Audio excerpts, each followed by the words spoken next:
Good evening. You are now in Inner Kid Keto with Linda Schiller-Hanna. I'm making a heart connection with you. That's an energy cord from my heart to yours, wherever you are in the world, saying, hey, I hear you, I connect with you, I admire you, I'm with you. Today's message is going to be a little different than what we've done up until now. This is number 64 in a series. What happened yesterday is that I made 2 attempts to upload a video, and twice I got no sound, and it was getting close to midnight, and I had to just surrender and say, I can't do it. Even though I promised myself I'd do one every day, it didn't work out. And I said, well, Mercury retrograde, because it was technical. And I kind of lost it with my husband. I said, damn, Mercury retrograde, it didn't work, and it's too tired, and I can't do this. And he gave me a big hug. It's okay. If I have to be authentic with you, I have to admit that I can be too hard on myself. Being too hard on myself is part of why I've overeaten. Can you hear that? I don't want you to be too hard on yourself. If I can't model self-forgiveness, I can't expect you to self-forgive, right? So, today's a little different. I've been writing on Quora. It's a advice column on the internet. I've been writing on there probably at least 5, 7, 8 years. I can't even remember how long. And a question came in this morning that I wrote a long and deep response to. And I just feel like this is something meaningful enough to share with you. And I'm going to just read it to you word for word. If you want the written copy, go to Quora.com and look up Linda Schiller-Hanna and the answer to the question, what are the key elements of successful long-term spiritual healing? I've also posted it on my Facebook page today, Linda Schiller-Hanna. If you want to look me up there, it's written there word for word right out of Quora.com. So sit back and relax. It's not too long, but I've been working as a professional spiritual counselor, healer, Reiki master, intuitive counselor, reverend for 40 years. And what I'm going to be reading to you here, it comes out of that experience. Take it or leave it, but maybe some of this will make sense. So the question is, what are the key elements of successful long-term spiritual healing? I say, own your shadow, the part of you that is disowned and not to your liking. Fess up to the fact you are flawed or weak in some way. Like me messing up my video yesterday, I have to fess up. Notice how you feel, how your body feels. If your breathing freezes up, if you're tense and can't relax or sleep, if you're jumpy or need pills or booze, or I could say, or food to calm down or be more friendly.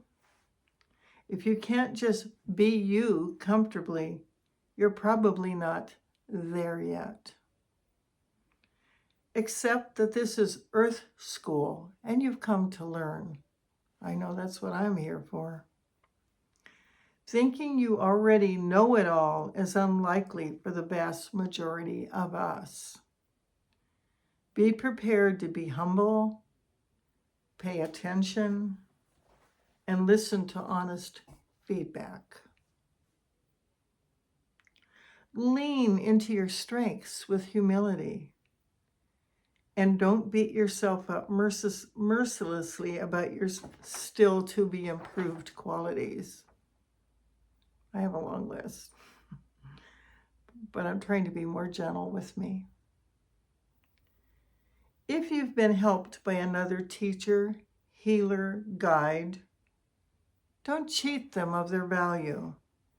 Be respectful and pay their fee, because the laborer is worthy of his hire. Or at minimum, thank them for their support and efforts in some way. Furthermore, don't suck them dry with constant neediness. If they were truly helpful, consider telling others of their value so that they can continue to do their good work.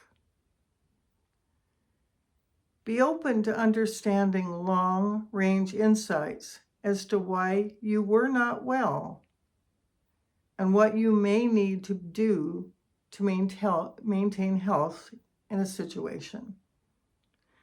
Consider that there may be past life situations that you can now correct by doing the right thing.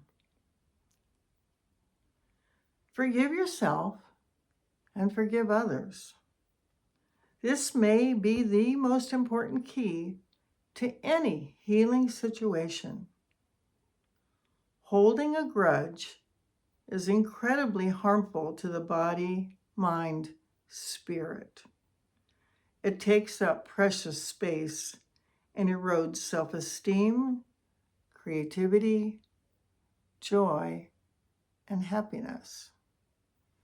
Speaking of joy and happiness, I've got little Linda back here, and she's holding the pound puppy again, and she's got a God bless you sign. It's kind of small, but that's what it says.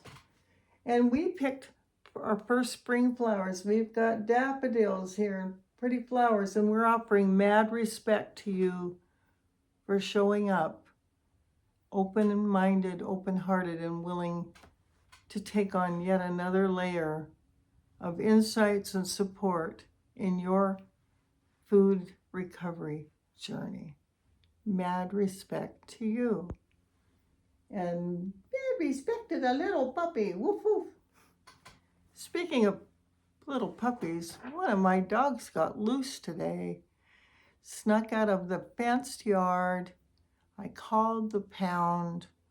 Has he been turned in? And at the same time, someone had found him and said, she's on the other line with information. It was my next door neighbor. What a blessing. So little Jojo made it home safely, but boy, did that give me a start. And I spent another hour reinforcing the fenced backyard.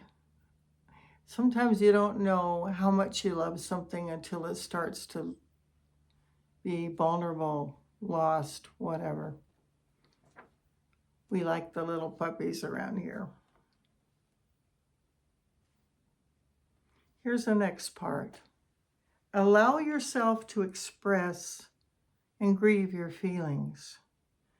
It's generally vital to shed tears, work through rage in a safe way without hurting others, and acknowledge hurt with a gentle attitude towards yourself. I could beat myself up for having a vulnerable fence and not being aware. Instead, I have incredible gratitude for good neighbors and a real with it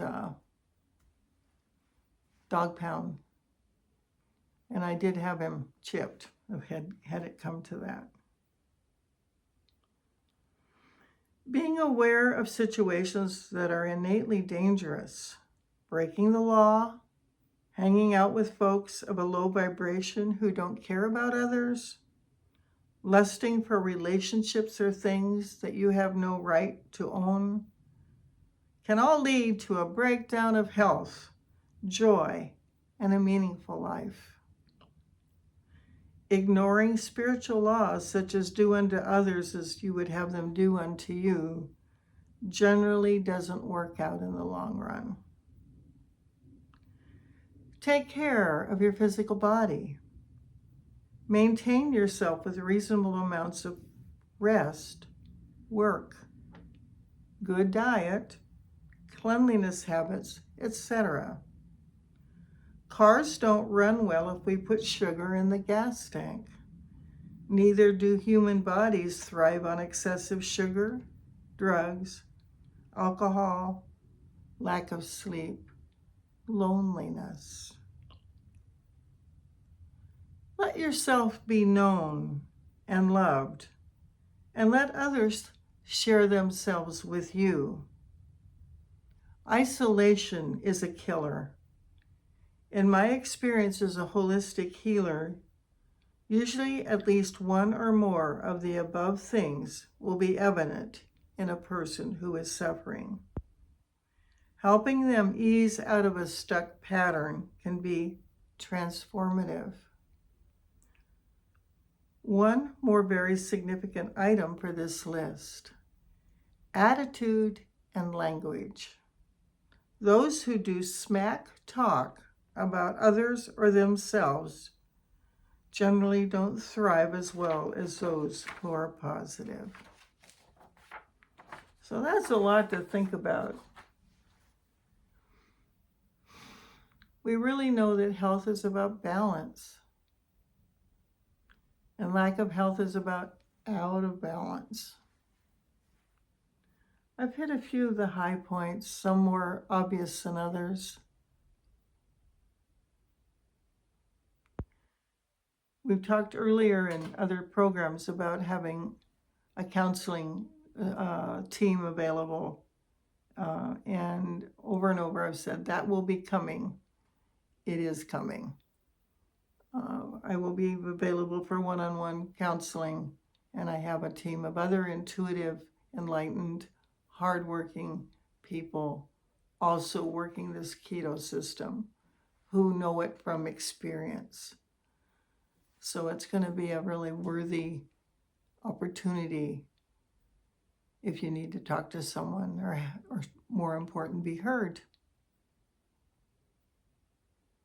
We all need to be heard.